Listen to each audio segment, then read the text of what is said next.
Hello everyone, स्वागत है आप सभी का आज के इस वीडियो में, जिसमें हम लोग आगे क्या पढ़ेंगे तय करेगी ये पहली वीडियो की पहली क्लिप।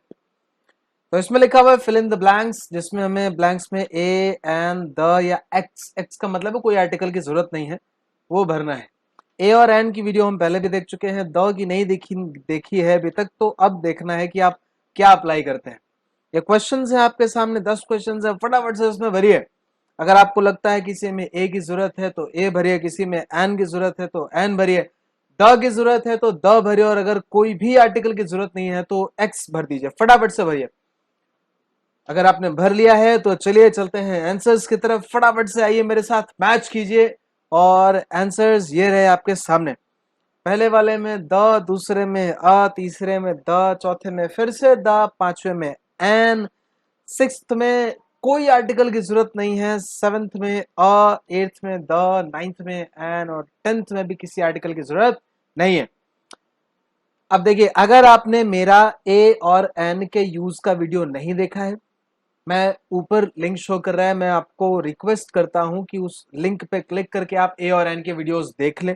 इससे आपको ए और एन यूज करने में बहुत मदद मिलेगी, कोई भी कंफ्यूजन नहीं रहेगा। अब बात आती है, सर यहाँ पर द भी तो आया है, तो बिल्कुल ये वीडियो द के यूज के बारे में ही है।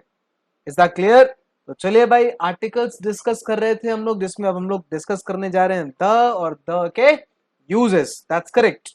अब बात यह कि इस छोटी वीडियो में द पूरा कंप्लीट नहीं हो पा रहा था, तो मैंने बेसिक और एडवांस्ड अलग करके रखा हुआ है। तो ये वीडियो जो है वो बेसिक यूजेस के बारे में बताएगी, इसके बाद एक और वीडियो आएगी जिसमें हम लोग एडवांस्ड यूसेस देखेंगे। चलिए शुरू करते हैं, ज्यादा टाइम नहीं लेते हुए। पहले इसको समझ लीजिए, जो हेडलाइन कह रही है वो क्या कह रही है। इसका कहने का मतलब है कि अगर कोई विशेष नाउन, कोई खास नाउन जो है दो लोग डिस्कस कर रहे हैं, तो उस नाउन के पहले हम क्या लगा सकते हैं? द लगा सकते हैं। ठीक, जैसे कि एग्जाम्पल के तौर पे समझिए, एक लड़का है और इसने कहा इस लड़की से कि भाई sorry dear, I forgot to bring the ring. यार मुझे माफ कर दो, मैं रिंग लाना भूल गया। अब ये लड़का और लड़की दोनों ही जानते हैं किस रिंग के बारे में बात हो रही, तो रिंग कैसी हो गई? पर्टिकुलर हो गई। इसलिए रिंग से पहले क्या लगा हमारा? द लगा। अब देखो लड़की क्या कह रही है भाई। लड़की कह रही है कि अगर तुम रिंग लाना भूल गए तो मुझे भी भूल जाओ, है ना। देखो यहां पर भी रिंग से पहले क्या लगा हुआ है? द लगा हुआ है, क्योंकि ये दोनों ही किसी विशेष रिंग के बारे में बात कर रहे हैं। अब अगर इतना झगड़ा बढ़ रहा है तो देख लीजिए जरा रिंग कैसी है ना, ब्यूटीफुल है जी। चले खैर, तो ये पॉइंट हमें समझ में आया कि अगर कोई विशेष नाउन के बारे में बात हो रही है जिससे दोनों ही लोग समझ रहे हैं, जान रहे हैं, तो उस नाउन से पहले हम क्या लगा सकते हैं? द लगा सकते हैं। एक और स्टोरी के थ्रू समझते हैं इसको। तो ये बादलों के बीच में हमारा फोन आया, जियो का फोन है, ध्यान रखिएगा, 1500 वाला है ये। और ये रहा आदमी जो उस बादलों के पास खड़ा है, एनीवे। और वो सोच रहा है कि भाई I can't remember where I kept my phone, मैंने अपना फोन कहाँ रख दिया है, मुझे याद नहीं आ रहा है। अब ये किसी से डिस्कशन तो कर नहीं रहे, है ना। अब देखिए उसके बाद का सीन क्या है। एक लड़की है, वो कह रही है कि मैं ये फोन उसे वापस नहीं दूंगी। अब हालांकि कन्वर्सेशन तो नहीं है, लेकिन ये दोनों के बीच की बात हो गई और किसी विशेष फोन की बात हो रही है कि भाई वो फोन मैं उसे वापस नहीं दूंगी। कोई रैंडम फोन नहीं है, कोई पर्टिकुलर फोन की बात हो रही है। इसलिए फोन से पहले यहां क्या लगा है? द लगा है। फिर इसके बाद आते हैं रिची रिच। अगर आपको कार्टून आपने नहीं देखा है तो देखना चाहिए। खैर रिची रिच कह क्या रहे हैं कि I will charge $100 to find the phone. ये उस पर्टिकुलर फोन को सर्च करने के लिए, पता लगाने के लिए $100 चार्ज करेंगे। तो पर्टिकुलर फोन हो गया, इसलिए द फोन, इन दोनों ही केसेस में। तो ये पर्टिकुलर पॉइंट हमें याद है कि किसी पर्टिकुलर नाउन से पहले हम द लगाते हैं जिसके बारे में लोग बातचीत कर रहे हैं। Done this. आइए आते हैं आगे। नेक्स्ट पॉइंट हमारा क्या है भाई? ये सोच रही है कि और कहां कहां द आ सकता है, बिल्कुल आप ही लोगों की तरह, है ना, कि और कहां कहां द लगा सकते हैं। तो एक पॉइंट हो गया हमारा। तो और कहां कहां लगा सकते हैं? ये देखिए क्या दिख रहा है आपको? पहाड़ दिख रहा होगा। लेकिन पहाड़ नहीं याद रखना है, पहाड़ की श्रृंखला याद रखनी है, यानी कि माउंटेन रेंजेस। और माउंटेन रेंज में हमारे भारत के पास में बहुत महान माउंटेन रेंज है, क्या है? द हिमालयाज। अब इसी तरह से हमारे भारत में एक और है बहुत अच्छी सी चीज, जिससे नहा करके हम सब पवित्र हो जाते हैं। रिवर, और हमारी जो पायस रिवर है वो कौन सी है? द गंगा, पवित्र नदी है ना, गंगा जल छिड़क कर शुद्ध हो जाते हैं हम। खैर हमारा मुद्दा क्या था कि हम रिवर के नाम के पहले क्या लगा रहे हैं? द लगा रहे हैं, लगा रहे नहीं लगा रहे हैं। फिर आइए इधर, ये राजस्थान में एक मरुस्थल है, रेगिस्तान है, क्या नाम है इसका? थार, करेक्ट। तो डेजर्ट के पहले हमने क्या लगाया? द लगाया, द थार डेजर्ट। अब हिमालयाज के पहले द, गंगा के पहले द, डेजर्ट के पहले द, तो ऐसे कैसे याद रखेंगे? एक बेसिक सा पॉइंट है, वो पॉइंट क्या है देखिए हमें, कि भाई जो जोग्राफिकल फिगर्स या फीचर्स होते हैं, जैसे माउंटेन रेंजेस थी, रिवर थी, डेजर्ट था, जोग्राफिकल फिगर है कि नहीं है, तो उनके नाम के पहले हम द लगा सकते हैं। इसमें से और भी कुछ वर्ड्स हैं जो आपको देखने चाहिए, आसान है, आप इन्हें अपने नोटबुक में नोट कर लीजिएगा। अब इसमें खास क्या है वो सुन लीजिए। ग्रुप ऑफ आइलैंड्स, मतलब एक आइलैंड नहीं होगा। माउंटेन रेंजेस, यानी कि एक माउंटेन नहीं होगा। स्ट्रेट क्या होती है, इस्थमस क्या होता है वो सुन लीजिए। स्ट्रेट होता है एक छोटा सा, मतलब एक नैरो सा वाटर पोर्शन जो दो बड़े वाटर बॉडीज को अलग अलग करता है। जैसे आप कैनाल बोल सकते हैं, चैनल बोल सकते हैं, ठीक है। इस्थमस क्या होता है? ये एक नैरो सा लैंड पोर्शन होता है जिसके दोनों तरफ पानी होता है, और पानी के तुरंत बाद में फिर से लैंड एरियाज होते हैं। जैसे भारत और श्रीलंका के बीच में जो पानी है, उसके बीच, उस पानी के बीच में अगर कोई छोटा सा लैंड पोर्शन है, जैसे राम सेतु बोलते हैं हम कि एग्जिस्ट करता था, तो वो राम सेतु हमारा इस्थमस है। खैर मैंने एक्सप्लेन किया है, यहां पर भी लिखा हुआ है, आप इसको नोट कर सकते हैं अपनी नोटबुक में। रिवर के लिए हमारे पास एग्जाम्पल था द गंगा, सी के लिए दी अरेबियन सी, इंडियन सी, सॉरी इंडियन ओशन है हमारे पास ओशन के लिए। फिर अंडमान एंड निकोबार एक द्वीप समूह है, आपको मालूम होना चाहिए। सोलांग वैली मनाली में है, आपको पता है, उससे पहले द लगाया। रोहतांग पास फेमस है भारत में, द रोहतांग पास, यानी इन सभी वर्ड्स के पहले हम द लगा सकते हैं। Is that done? मैं आपसे रिक्वेस्ट करूंगा, अगर आपको याद नहीं हो रहा है एक बार में तो आप नोटबुक में लिख लें, और उसके बाद दो से तीन बार पढ़ेंगे, आपको याद हो जाएगा। सिंपल सा मैंने आपको एक पॉइंट बता रखा है ऊपर कि भाई जोग्राफिकल फीचर है, मतलब उसके पहले द आ सकता है हमारा। मैंने भी दो पॉइंट्स बोले थे, वो क्या थे वो भी सुन लीजिए। कि वो एक सिंगल माउंटेन और हिल नहीं होना चाहिए। अगर हम माउंट एवरेस्ट की बात करें तो वो सिंगल माउंटेन है, इसलिए माउंट एवरेस्ट से पहले आप द नहीं लगा सकते। सिमिलरली सिंगल आइलैंड के पहले भी द नहीं आता है। ऑस्ट्रेलिया हमारा क्या है? एक आइलैंड है, और वो सिंगल आइलैंड है, इसलिए उसके पहले द का इस्तेमाल नहीं होता है। वहीं वेस्ट इंडीज की अगर आप बात करें तो हम वेस्ट इंडीज के पहले द लगा सकते हैं, क्योंकि वो ग्रुप ऑफ आइलैंड्स कहलाता है। बहामास क्या है? हमारा ग्रुप ऑफ आइलैंड्स है, तो उसके पहले भी हम द लगा सकते हैं। Is that clear? तो चलिए आगे बढ़ते हैं अपने नेक्स्ट पॉइंट की तरफ। The next point here is, ये चमचमाता हुआ सा जो दिख रहा है इसको हम सूरज बोलते हैं, सन, और ऊपर लिखा हुआ है द सन। फिर सन के बाद हम जिस जगह रहते हैं उसको बोलते हैं अर्थ।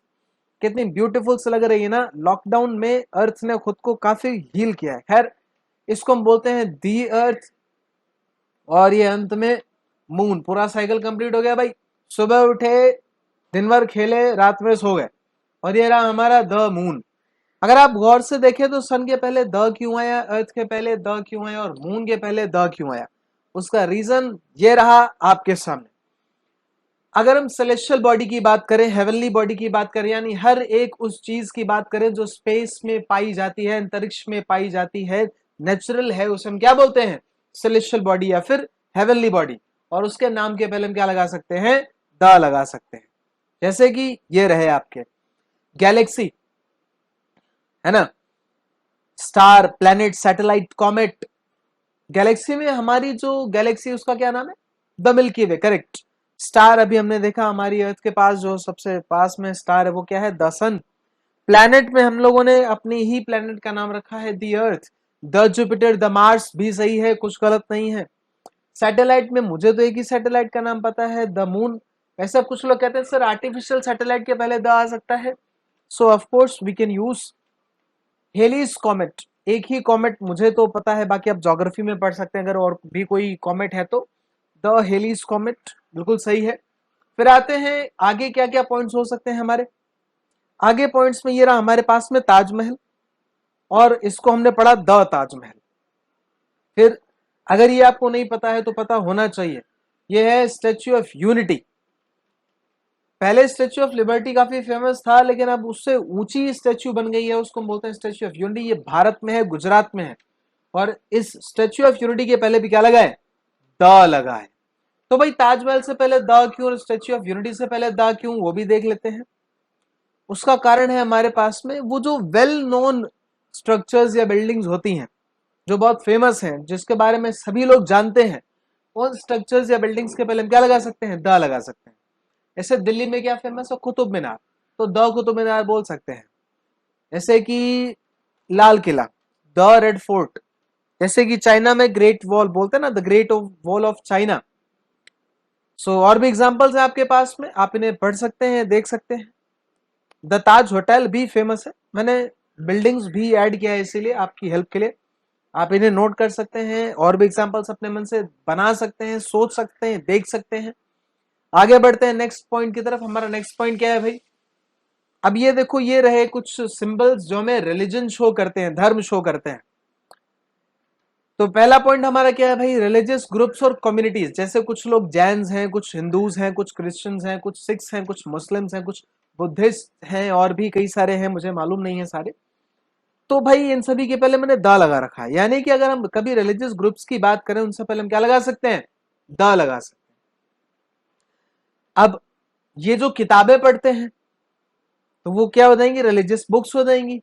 ये रही हमारे पास में the Ramayana, the Quran, the Bible, और भी ऐसी जो बुक्स हैं, उनके पहले हम क्या लगा सकते हैं? द लगा सकते हैं। तो ये रिलीजन से रिलेटेड चीजें हमारी क्लियर हो गई। अब आते हैं अगले पॉइंट पर। हमारा अगला पॉइंट है इंग्लिश न्यूज़पेपर।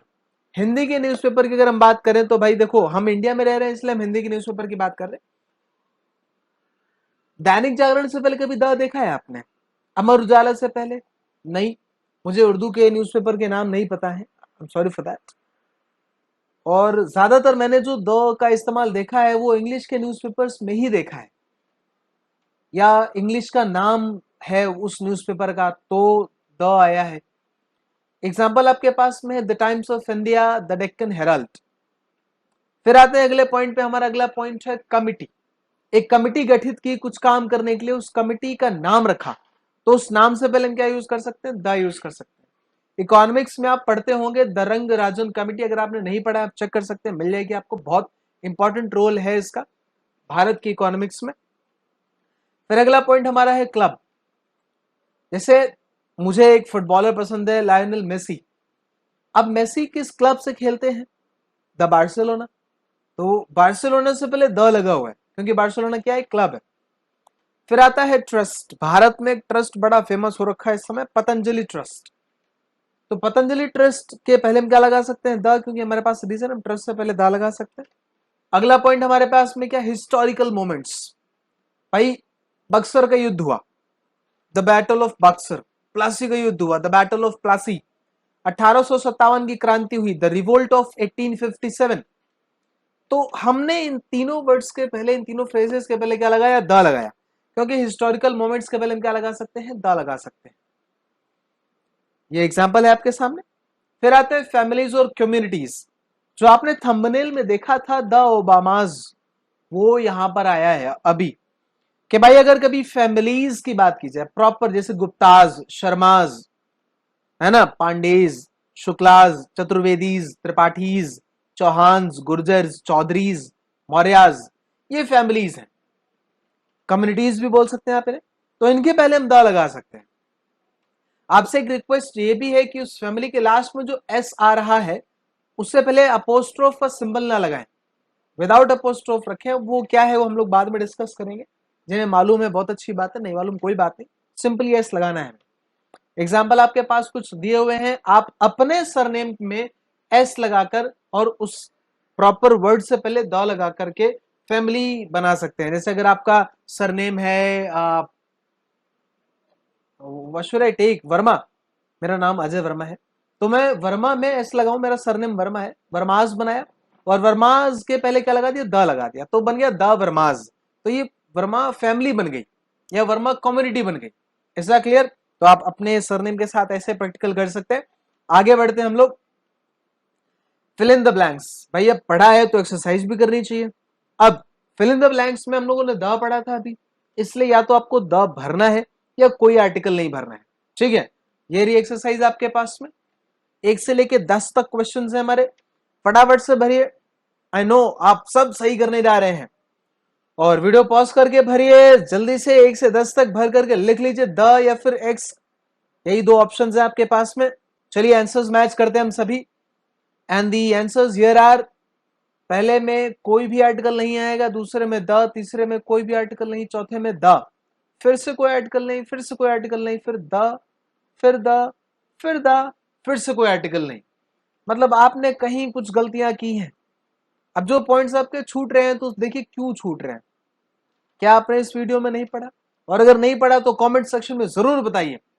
ठीक है, चलिए आगे आते हैं। अभी खत्म नहीं हुआ है, अभी एक और एक्सरसाइज बाकी है, क्योंकि भाई हमने ए और एन के वीडियो भी तो देखे हैं ना, तो अब मिक्स करके एक्सरसाइज। ठीक है, ये रही आपके सामने, फटाफट से भरिए। कहीं पर ए आ सकता है, कहीं एन आ सकता है, कहीं द आ सकता है, कहीं कोई भी आर्टिकल नहीं आएगा, तो फटाफट से भरिए जरा और देखते हैं आंसर्स क्या है। And here are the answers, ये रहे आपके सामने। मैच कीजिए, आपने सही आंसर्स भरे हैं या नहीं, बी ऑनेस्ट विद योरसेल्फ। और एक चीज, 20 क्वेश्चंस थे ये, 20 क्वेश्चंस। आपके मार्क्स आउट ऑफ 20 जितने भी आए हैं, please drop them in the comment section. ठीक है, तो ये वीडियो देखकर आपको कैसा लगा? बढ़िया, तो इंग्लिश शॉप चैनल को लाइक कीजिए, शेयर कीजिए, सब्सक्राइब कीजिए। लेकिन वीडियो भी खत्म हुए मेरे भाई, वीडियो में बाकी क्या है? महेंद्र सिंह धोनी, मेरे हिसाब से इंडिया के सफलतम कप्तान, एकदम कूल कैप्टन, यू नो। अब एक सेंटेंस है, M S Dhoni is the cooler of the two captains. ये कूलर के पहले द क्यों है और टू के पहले द क्यों है? तो ये क्यों है, इसका रीजन कैसे पता चलेगा? तो ये पता चलेगा हमें कब? नेक्स्ट वीडियो में। इसलिए नेक्स्ट वीडियो मिस आउट मत कीजिएगा, please keep watching. Thank you so much.